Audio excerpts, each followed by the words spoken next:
Hello, I'm Sissy Who. Welcome back to my channel and our Let's Play of Rusty Lake. You probably realized that something is wrong today.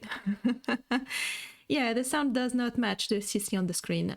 This is because I recorded this entire episode and then when I edited, realized that my voice was not recorded, which was an amazing surprise. So, because I don't want to re-record, because I cannot re-record, there is no way to reset only one episode, just replay everything. There is no way I can do that. I just decided to do a voiceover. So please bear with me for this one. I will remember most of what I discussed there. And I will obviously go through step by step. It will be a little bit different, obviously, because you won't have my reaction in live. But you know what? I think this is the best way of doing this right now. Because this episode had so much information in there. So yeah, let's try to do this together. So obviously we are going to review the board. If you're not interested by that, I will put a timestamp in the description as per usual. What we have discovered last time, we went through a few episodes. So the first one was the family band. This was obviously the last time we saw Samuel and Ida. They were murdered by Albert. We know that because we know they were murdered in the, let me check, Voodoo episode. So I don't know what I'm babbling around here. I'm talking about branches. So yes, we are going to see the Rose branch. We are going to see the Frank branch as well. And this is what we are going to go through in this episode. So in the family band, this happened just before or after or during the Samuel and Ida murder. Here we are. So they died in Voodoo in 1904. There was a "There will be blood" written on the wall. And this is something that was actually, we've seen before. And I thought it was during seasons, but it's not. It was during the birthday of Dale. It was actually on the phone. So someone called on that day and said, there will be blood. The past will never be the past. And it was the same voice. So we don't know if it's Mr. Crow that was talking to Fuzzy in the mill that was to liberate Harvey at the time, or if it was the Fuzzy talking to Mr. Crow. But anyway, this sentence keeps coming back and coming back throughout the series. So we will see if it makes another appearance in the next episode or not. It is definitely an important one. In this episode, we also have the death of Mary. I believe she died of shock while witnessing the murder of Samuel and Ida. Leonard obviously witnessed it as well. And Albert was kind of barely hiding it. He had a mask hiding half of his face. But what was interesting that I spotted is what it was hiding is a human part of his face, because he's half scarred, half not scarred, and he's hiding his non-scarred face, which is definitely interesting. Then we had the 1914 Spring War hero. I wrote here nothing much happened, just Leonard leaving for war. And I don't really think there was a cold puzzle there, but I'm not sure much happened of note in that episode. Just him basically having to go to war and leading to the next episode, which was 1918, The Trenches, which is important because this is where we actually got a sacrifice, because we did take the foot of Leonard. So unfortunately, he needed to go to war to see that. What we saw there, this is where that was interesting, and I took your comment into considerations, is that indeed, I think Leonard wasn't dead. I thought he was dead, but I think he was probably gravely wounded, as some of you said. And we just tried to help him. And what happened there is that basically Mr. Crow changed his memory and went into his mind. So it's kind of trying to heal trauma. he needed him to grab the timepiece in 1929. And so what happened is that he was stuck in kind of a trauma loop in his mind. He was reliving the war, reliving the murder of his parents. And then Mr. Crow helped with that. And the imagery was that Leonard was basically dead in his consciousness. And then because we helped him and gave him a gas mask, he was standing up. So healing this helped him move forward. And this is what I was wondering if Mr. Owl was doing the same with Dale, like, help him heal the past to make him move forward. But to the difference of Leonard, Dale's parents were actually dead in his reality. And changing his memories did make them come back to life, maybe. So we are in a different position here than with Leonard, because Leonard, basically it helped him move forward with his life by healing that trauma. But for Dale, it did heal the trauma because his parents were not dead anymore. But did it make them come back to life? I don't know. That would be really, really different. And actually making me go back to Birthday, which was, I think, one of the most interesting episodes we had. There was that Mr. Rabbit, the white rabbit. I really want to come back to him. I think he's a really interesting figure. But yeah, and also what we had in that episode was Mr. Crow giving us much information about who we were. He said, "Hello, brother." So that was, are we the brother of Mr. Crow? Yes or no? Which would be weird because obviously the brother's dead. I mean, it's the first body we found, right, in the clock. So that would be interesting. And what I've put here, yeah, Leonard saving his memory and came back sane, maybe. So we did change the reality. All right, so this is me showing really proudly that I have music and sound on in the game. But honestly, there wasn't much music again, so I don't know. I don't know what's happening. One of you said that there was a music, but I don't have it. All right, so we are back in the game. We have 2 branches. So we finished the Leonard branches. We can't go higher up. So we have Rose in 1919, Fall Communication. And we also have the Frank branch. Okay, this is me setting up, as usual, forgetting to do it before we get started. So I have my timeline, which I didn't use much this time, honestly. We just went directly into the different episodes. So as usual here, I was trying to check, to try to go chronologically. So we have the Rose branch in 1919, misclick right there. Professional player. And I was looking when was Dale birth, because I still think that Dale is really heavily involved. So Dale was born in 1930, so still much later than that. I was also trying to figure out how old Rose was, but I don't think I managed to know that, because she was born in a tube. She's the tube baby. Yeah, and here was the first big surprise. So we got the names, the name of the brother and the name of Mr. Crow. So he's called Aldous Thunderboom. And then the name of the brother is called William Thunderboom. It's the first time we have actually their name. So looking around, we actually, so there was a lock on this door and the house went through a little bit of remodeling. And we have little Rose there, who has a key. Can you hear me? So she's one of the first character talking. Can you hear me? And obviously I was like, she's looking up. Okay, she's just not talking to someone directly. It looks like she's just maybe speaking in her mind. And then we have a Ouija board that we can move ourselves. So we just answered yes to her question.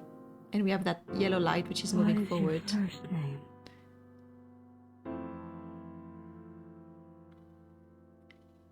So she asked what is our first name. I tried, from what I remember, I tried Ida, because Ida is her mom. But no. You can't obviously put random names in there and that would work.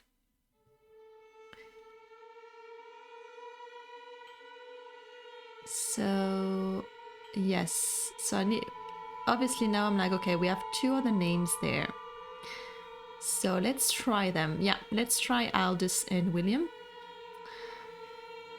So I tried Aldous first, which I think it's a name that really fits Mr. Crow. I don't know why. He has the Aldous vibe.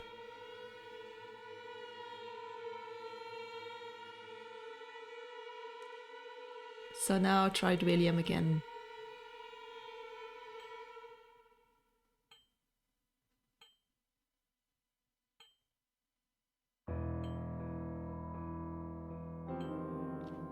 And William worked. So yeah, that actually confirms that we are the brother. Which is weird, because the brother was dead from the beginning.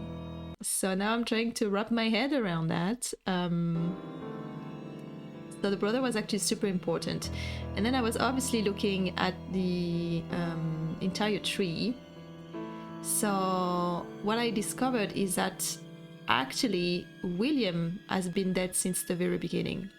Because James, the very first guy from this family, came to the house because the grand uncle William was dead.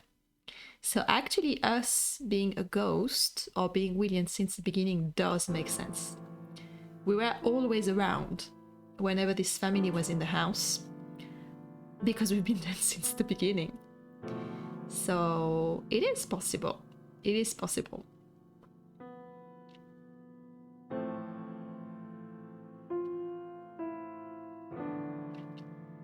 Alrighty. So I'll try to wrap my head around that. Last name?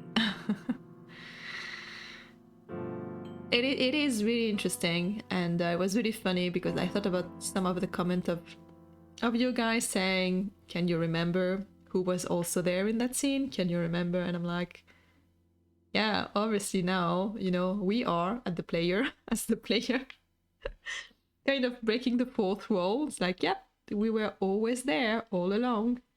So this is an interesting one. So we are apparently William Vanderboom in Rusty Lake Roots, at least. I believe on the other games we were Dale, probably, at some You are my point. key. But let's see moving forward. What do you want?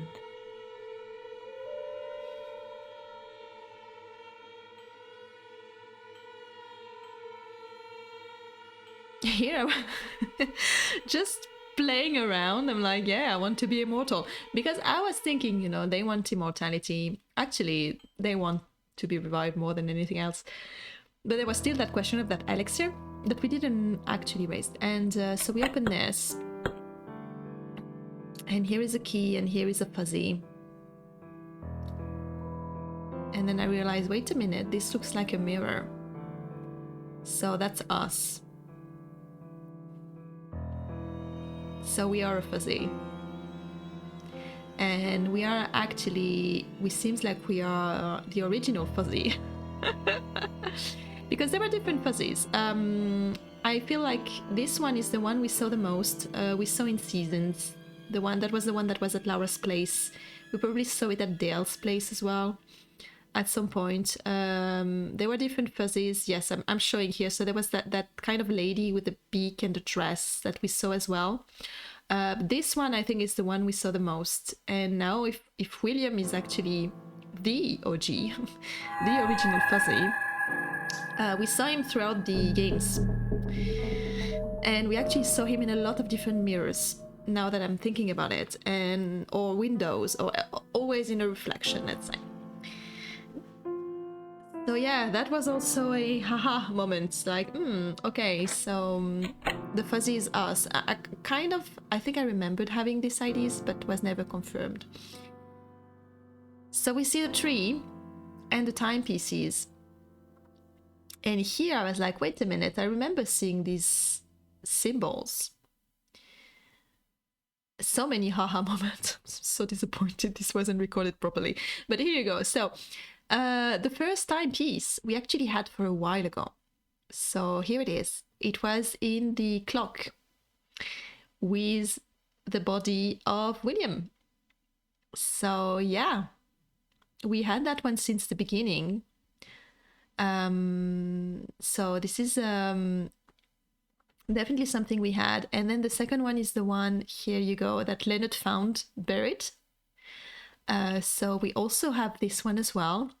And then the last one is actually, so we don't have it, but we saw these symbols before. Because when I was writing the board, I actually looked at the symbol, and they are the same symbol as the alchemist. So this was written in a book that was found by James, I believe. So this is the one we are missing with the alchemist name on it. And the timepiece are opening what seems to be a gate. So game to what we don't really know. They're all following a branch, which is interesting. So they're following the Leonard branch, the Rose branch, and then they are following Frank's branch as well. So it seems that each kid would have one, or each branch would have one, and all timepieces will help opening that door. That will lead to the rebirth or revival.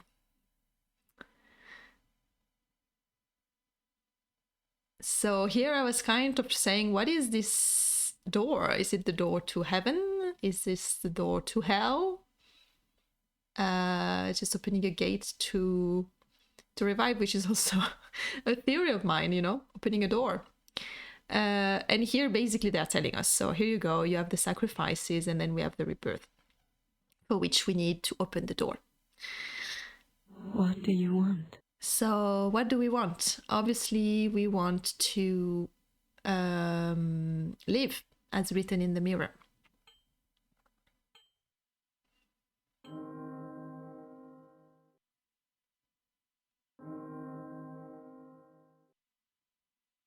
What do you need to live again?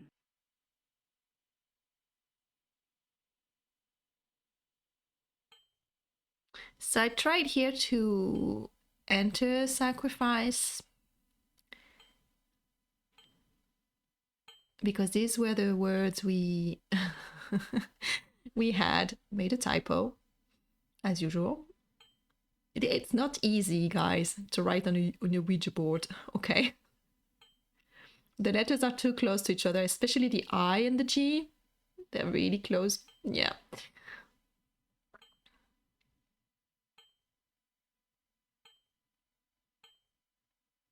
So sacrifice did not work.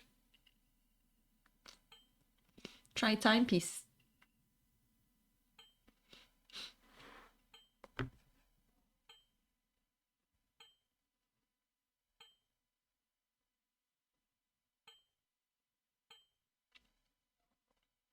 Timepiece didn't work either. What do you need to live again?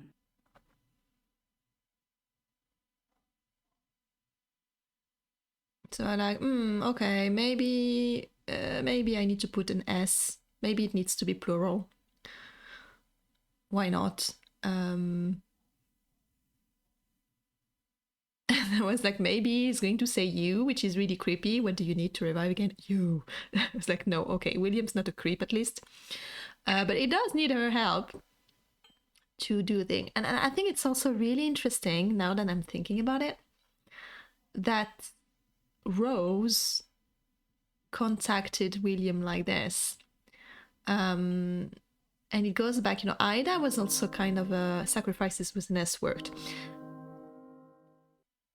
What do you need to open the gate? There you go. What do you need to open the gate? Timepieces.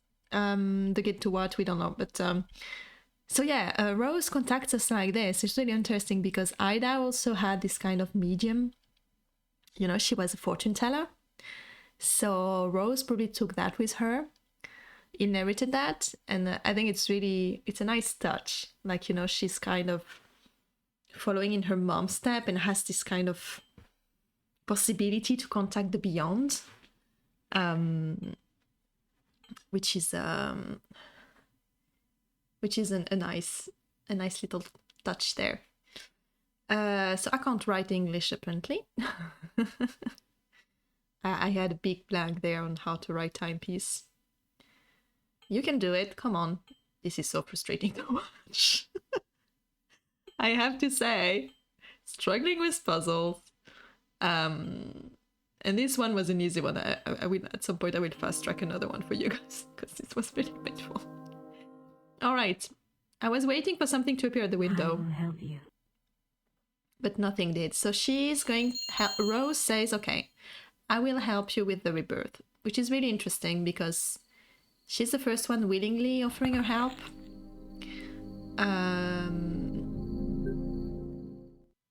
And then here we are in 1924. And it's the well part 2. So this is where I'm like, okay, Dale's not born. 1924. It's like 5 years later. How old is she? I've got no clue. I don't know when she was I knew when she was born, but you know, she was 2 babies, so maybe she would be around 19 years old. And then I saw here the well part 1 for Frank. And usually I go through branches, but here I was like, okay, maybe we need to do this chronologically. So this is poor Frank at the bottom of the well.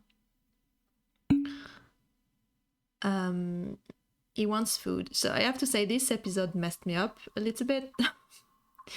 I really feel for him. Frank is also one of the family that just, you know, everything happened. Well, a lot of stuff happened to them, but him particularly. So he has his study. We just pick up a few objects here and there. And he has that paper plane, just jumps around. So try to use the rock on the teddy, on anything. Basically this game trying to click on stuff. So there is a hand giving him food. And I was like, okay, the hand has a mark on their arm, and I was trying to figure out whose hand is it. But then that hand probably belongs to no one. I mean, in this game we have a lot of hands coming and helping and being stabbed. So you know what? Maybe it's just, I don't know, whose hand is it? So now we have a twig. And he wants to drink something. So on the wall you have water, food, and wooden stick. So we can obviously get him water. And here, look at that. Look at this guy. So this is when I realized that Albert knew all along. You can't hear it here, which is a shame, but he was actually laughing every time he was going up. It was so creepy. I don't know why he didn't pick it up on the sound recording. But yeah, here I realized that Albert knew that Frank had been down there all along. So he knew Frank was alive, and Emma died of grief because she lost her son, and he knew. He was aware, and he maybe kept him alive as well. And I found that so gross and so disturbing, because there was that little laugh as well that you didn't hear. I was like, this is awful. You know, that Albert man was just a nightmare. And then I realized he was staying there. So it took me a while to pick up on this puzzle, but I managed. So if you don't click on him again, he stay down there. And then the basket comes down. And this is where you can actually provide information to get stuff. So this is it was an interesting puzzle, but I was also like, okay, so that means that Albert kept him alive at the bottom of the well for years, just barely giving him food. And actually we saw Frank in the brood. So Albert indeed knew. I don't know why it shocked me so much in this episode, but Albert knew for a while that Frank was still living down there. And it was the laugh, guys. I don't know, you couldn't hear the laugh. Go on YouTube on another video and maybe you will be able to hear it. I don't know why you don't hear it here. But yeah, no, that was bad. It was so bad. I hate this character so much. Yeah, so struggling through this puzzle. So I fast forwarded that for you because it was painful. Okay. So here I'm like, all right, so he's going to get some water. I made Albert go away because I couldn't stand seeing him again. And then I realized it says cup with liquid and not cup with water. And I was like, you know what? That's fine. That's also right. Now he wants food, so we are going to have food given to him. I feel so much for Leonard. Not Leonard, Frank. This entire situation gave me... this guy. Ugh, give me chills. I was really, really upset.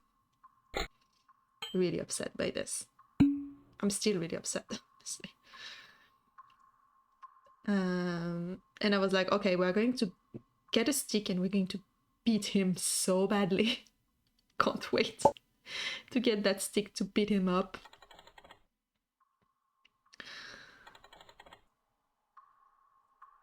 So that was the plan.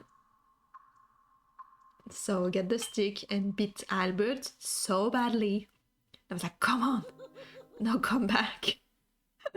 Just want to beat the... I was like, go, let it, and go, just beat him up. But no, Frank did not want to beat him up. And yeah, this broke my heart. He's so weak. And so he put himself in the basket and was waiting for someone to pick him up.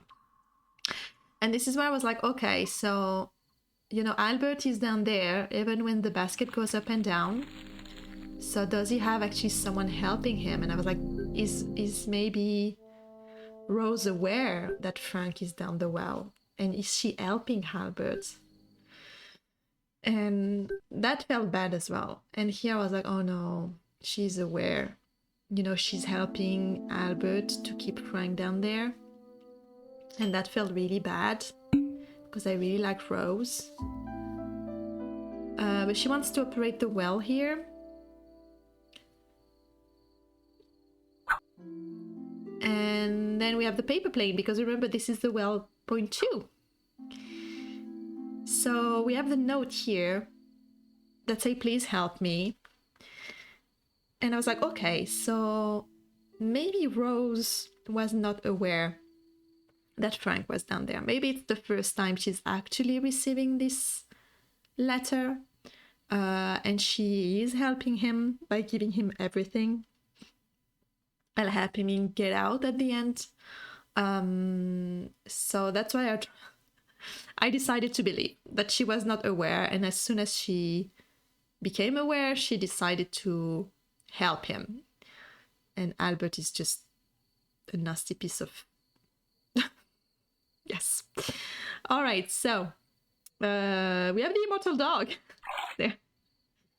And the immortal dog who is peeing. And yeah, that cup was with liquid, not with water.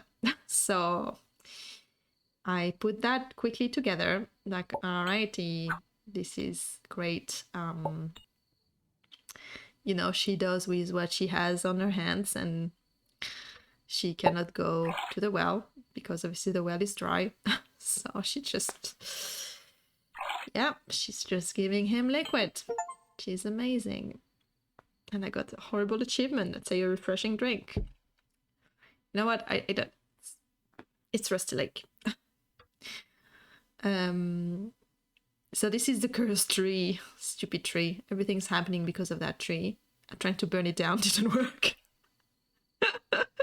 Let's burn the tree and make this over. Couldn't do anything with this trap yet. And here we could actually build a little fire. So we got a hatchet. And we are going to cook something over this fire. Yeah, I was saying that you can see the hotel on the background, which I think it's so really cool. Sometimes so focused on the foreground that actually I don't look at the background. The background is actually gorgeous. These were the flower plants from Emma. Yeah, I still remember Emma. Emma was also a really tragic character, honestly. All of them are quite tragic, but some of them just stick with me. I mean, Emma is one that just, I don't know, I found really, really, really tragic.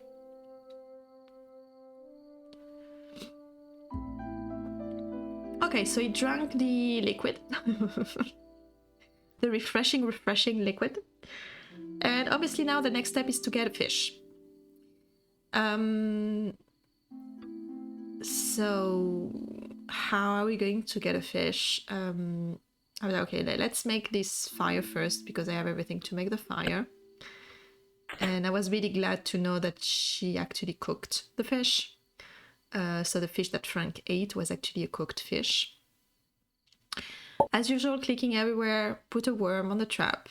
And I was like, you know what? It's Rusty Lake. So the fish appeared out of nowhere in this game. So I wouldn't even be surprised that a fish is caught, and lo and behold, a fish was caught. I don't know how, I don't know from where it's come. You know what? It's fine. I'm happy. Franklin did the fish. I'm not even going to question that. So yeah, we're going to cook the fish and give it to Frank. And at least he doesn't have to eat a raw fish, which I found really nice for once. And, you know, he's going to get cooked and warm food. So obviously the next step we knew was going to be the stick. So I gave him the wooden stick.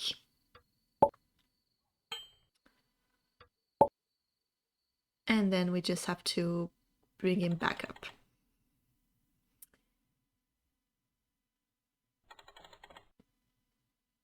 And here he is. So they're together now.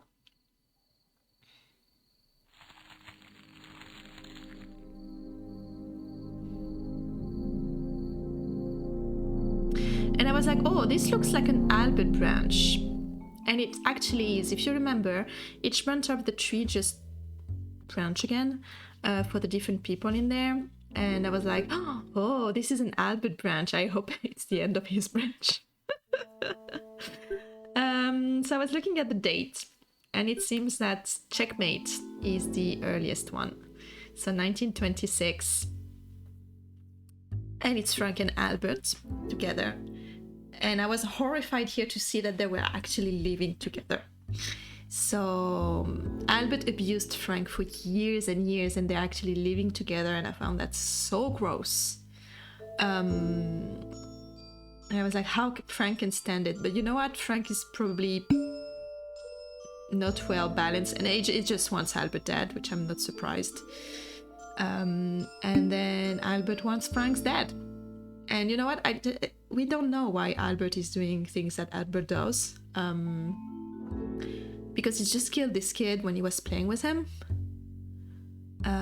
So this puzzle I solved pretty quickly.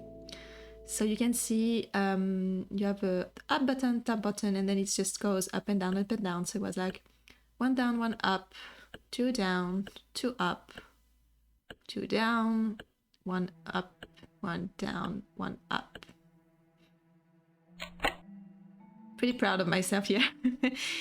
We had really similar puzzles in the chapel in case 21, so I kind of remember that one. Pretty proud of myself.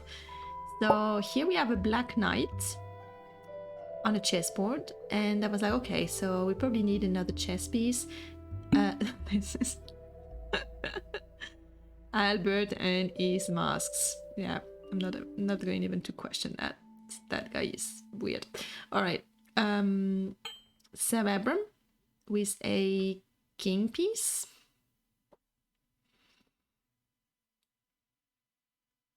And that was it, I think, in terms of things that we could pick up. Obviously, there was a jar for the sacrifice, so I knew that one of them was going to die. I was really much hoping that it was going to be Albert.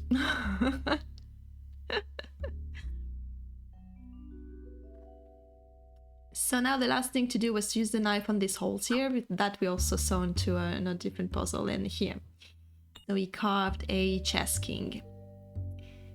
And we put it on the chessboard. So this was a really interesting puzzle. Took me a little while to understand how to move the piece. Because, yeah, obviously. So they have their roles now. So I struggled a little bit because I was like, okay, we need to kill Albert because I wanted to save Frank. So for me, we had first to move the knight. I don't know why. I wanted to target the crossed, how do you call them? Positions. I was like, why doesn't it work? But obviously I had to avoid them. Don't worry, I had a haha moment at some point. So I was like, okay, we need to do it in a way that the knight lose. Okay.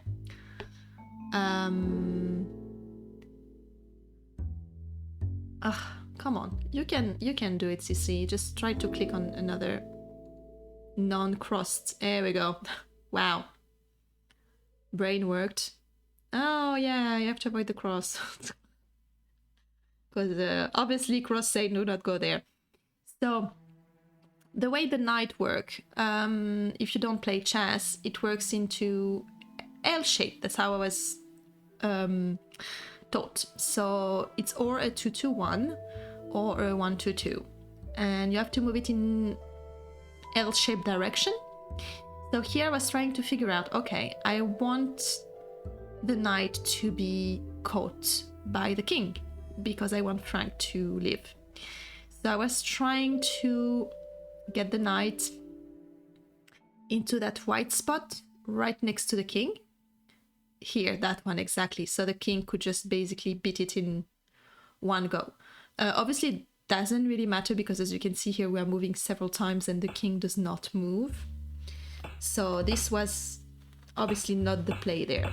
And I don't know why the game allowed me to do that. I was like, ooh, secret. Look at that. The knight's moving. But no, I don't know why.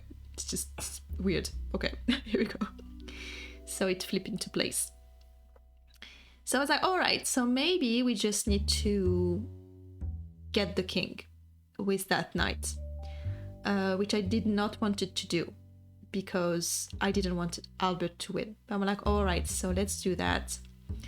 We need to bring that knight in the white square, just here, exactly. So just below the king. So we just have to move the knight and shuffle it around. So we just reach that square there.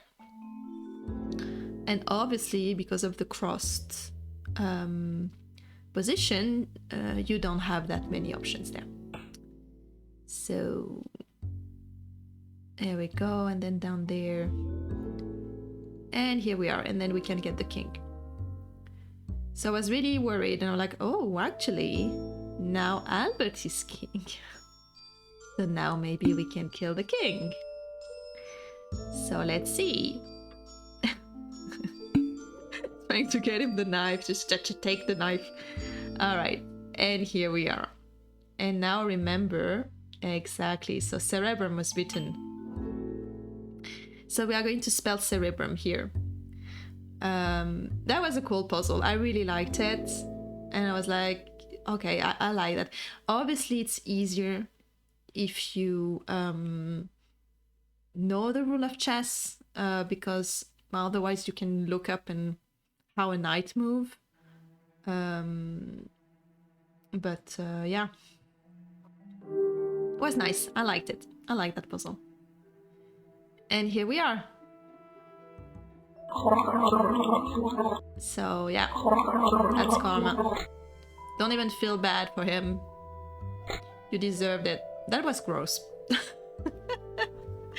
Actually taking the actual cerebrum of Albert. That was super gross. But you know what? Sacrifice. Deserved it.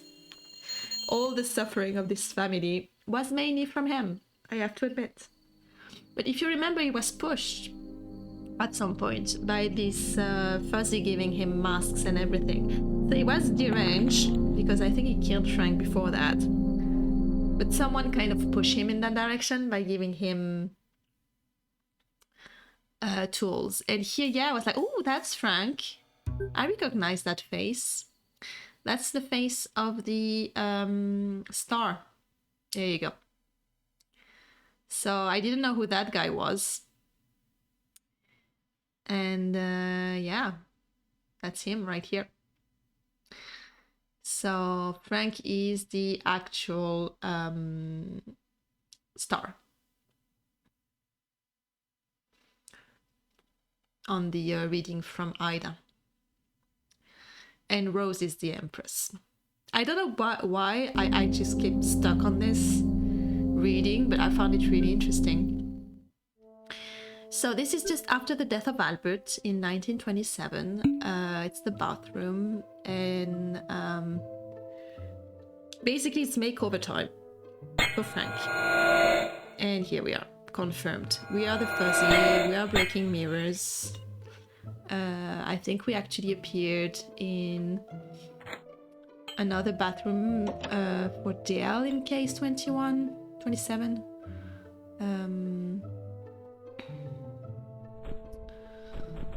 So I'm wondering if we've been following Dale all along, but let's see.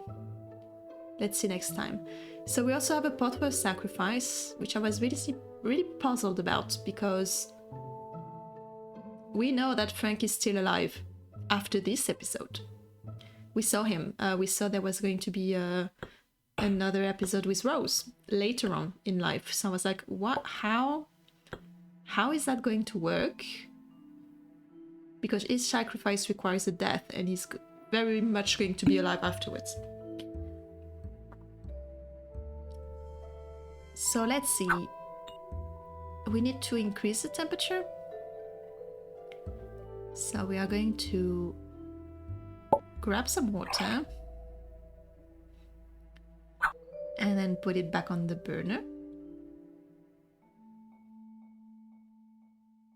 I don't know what I was saying here. Probably that he was really handsome. Here we go. And we are going to try to warm him up. Ah, so happy for him. A warm bath. So we still need to increase the temperature. So try to click on that a few times to understand how it was working.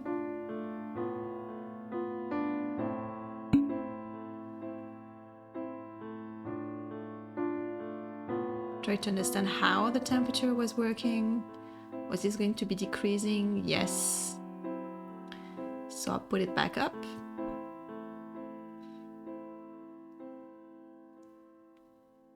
So I knew there was something to do with the board, and then I remembered, this is a mobile game.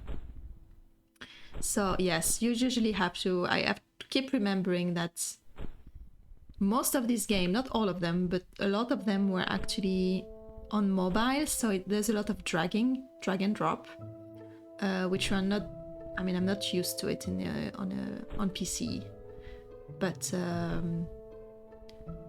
does make sense on a mobile screen. So here you go, warm and cozy, and then give me a key. I don't know where that key was, but it doesn't matter. And then here we go. It's makeover time for Frank. Look at him! All nice and clean. So I have some air here. And the air was actually the sacrifice. And this is where I got confused. I got really confused because obviously each sacrifice until now was linked to a death, and a really vicious death, which was absolutely not the case here. So I was trying to wrap my head around it. I was like, how is that possible? And my theory is, and I think I still stand by this right now, even after editing this, is that maybe sacrifice is linked to suffering. Frank had a really, really hard life. It had a really, I mean, he was stuck in a hole for like decades. And I was like, okay, maybe sacrifices are linked to the amount of suffering you are living throughout your life, not necessarily death. And it's true that every sacrifice was done after a period of agony or a kind of torture, if it's, you know, mental or physical. So yeah, maybe having hair from Frank is enough and he can stay alive. So we are doing the last name in 1933. Dale has been born at that point in time. And we are looking to the last sacrifice. So we have the sacrifice from everybody here. We have the tears from Emma, and we just need the last one, which obviously comes from Rose. It has to be blood. So they want to dance, right? So we have to start the music.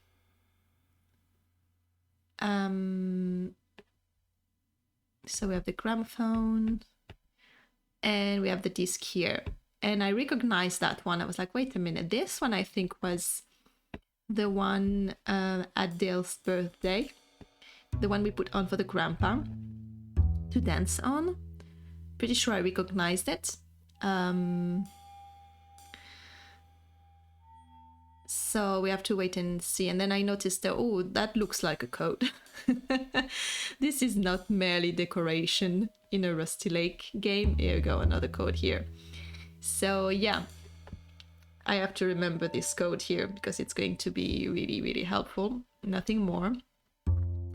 And there was this game here again, a mobile game, drag and drop. And this is a little puzzle that I really like. I always find it really interesting. Some people struggle with some kind of puzzle. Some people struggle with other kind of puzzle.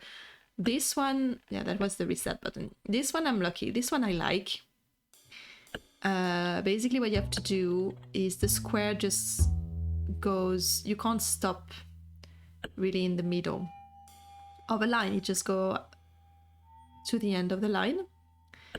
So you have to block the yellow squares to make sure that they can go straight down or straight up. So they became increasingly more difficult. But I manage this one, honestly.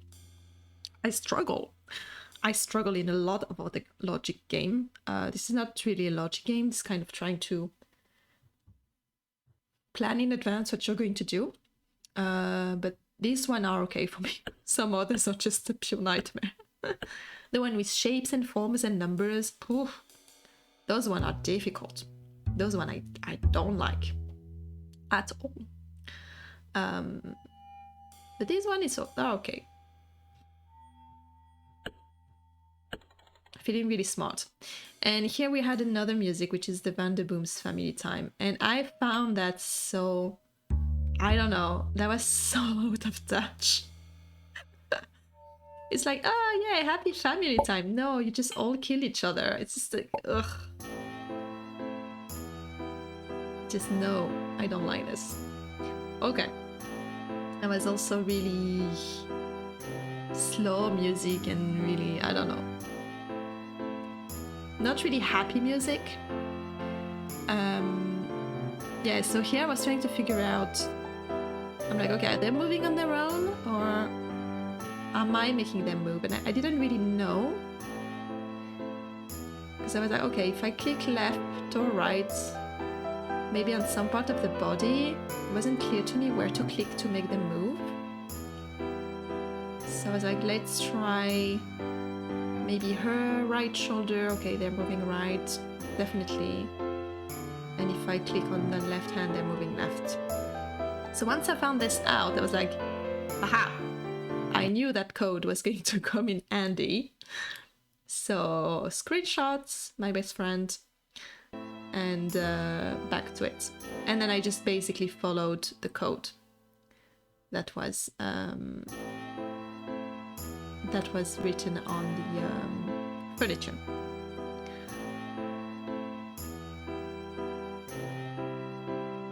Let you enjoy the dance.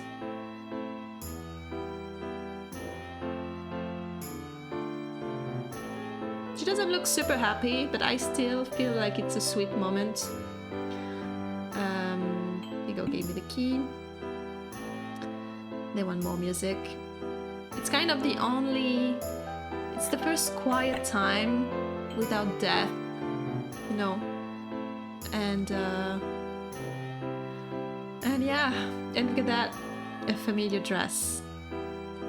This is Laura's dress. This is definitely Laura's dress. And I was like, okay, does it mean Laura or Laura is actually a Vanderboom? She may be a Vanderboom. She may be for actually Rose branch, you know. And I thought that Dale was from the Vanderboom family and maybe changed their name. I still think that it looks really much like Mr. Crow. So maybe what we are looking at right now is the William branch, and then, you know, Mr. Crow has another tree somewhere. I don't know. This is the music from the grandpa, by the way. Definitely from Dale's birthday. But maybe Laura is from the Vanderboom and Dale is just from a different family. This is possible. You know what? I don't know. This is another theory. We will see. We will see in the next episode. So we need blood, right? So I was like, okay, we need to have something to prick her finger. And I realized there was the music. So we are going to take her blood as well. And again, she's not dead. So that's exactly what I said on screen. Again, not dead. So, and she's willingly giving her a blood, which is super interesting. And then now we have the all 10 sacrifices. We're done for the sacrifices. I was looking there, I was like, oh no, it's been an hour. I really want to play more. But you know what? It has been an hour. And now I'm glad I stopped, because otherwise I would have had 2 hours without sound. So, yes. Next time I'm pretty sure we can finish this, because we only have 3 episodes left. But what was really interesting this time was definitely the fact that we had I wanted a quick sneak peek. The stars in 1930. This is Dale's birth, actually. So this is interesting. And we also know that Emma had a looking glass. If you remember, she wrote a letter to my son, "When you will find me." This is the first time we saw Harvey. 1932, the graveyard from Rose. So yes, so I think he's going to go back to the attic, found Emma's stuff, found the looking glass. We'll see. And these two in the middle were actually the last 2 sacrifices we got that were willingly given. And this is where the theory of sacrifices is changing a little bit. Because maybe, and just maybe, obviously there are some, you know, the eyes and the brain and the heart and everything. You cannot give willingly, right? But there are some that maybe you can. And I was thinking that maybe it doesn't need to be all gory and bloody and, you know, some of them need to be linked to death, obviously, but some of them do not.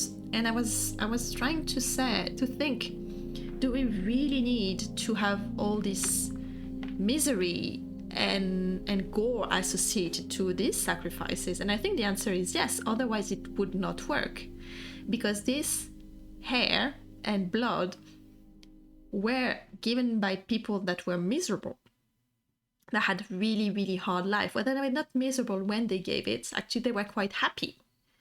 And that was what was interesting, is that, well, happy may not be the right word, but I mean, they were in kind of a more positive situation than all the others, and they were definitely not linked to death.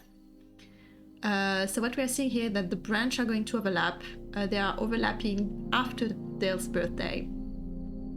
So my theory was not right, but maybe they're going to link at Laura's birth. Hey, you never know. Now that I know that, Rose is wearing the same dress as Laura, maybe the revival will be Laura. Don't know. She seems to be a little bit. Maybe she's younger than Dale, and this is a brand new theory right now. The revival should be William, and maybe Mr. Crow is doing all of this just to revive his brother. I've got no clue what is the link with the hotel. Why is Mr. Crow working for Mr. Owl? This is completely unrelated to all of this. So that is also, I'm not sure we'll have answers. It seems that Roots is really linked to Mr. Crow and not at all to the lake and the hotel. So we'll have to see next time. There you go. We are done. Apologies again for this weird episode. Won't happen again. I will triple check everything next time. And I will see you there. Bye.